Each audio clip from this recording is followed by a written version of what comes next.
Ayun, kagagaling ko lang sa aking work. At ngayon ay nagluluto na ako ng aming merienda sa hapon. Painit ka ng tubig, Lynn. Okay. Hindi kasi ako bumili ng tinapay kasi nakakawat ako doon ng saging na 3 piraso. Sugar? Hindi, walang sugar. English pa to. Sarap na nga yan. Wala nang sugar. Ay! Oh my God, nahulog guys. Yan.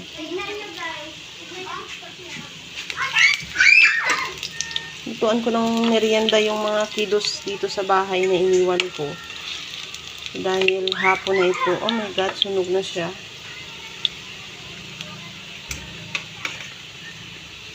Yan siya, ang banana na nadikwat ko doon.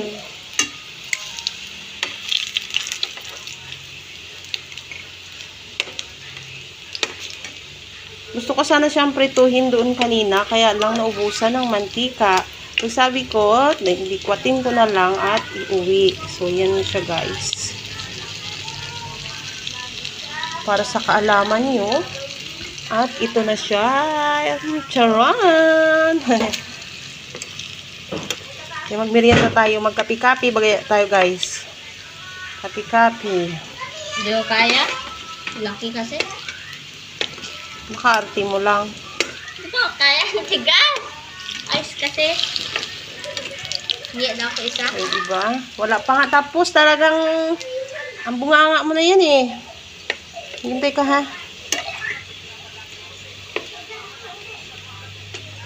Ano yun siya? Hinog na? Hilaw. Yun. Tigas.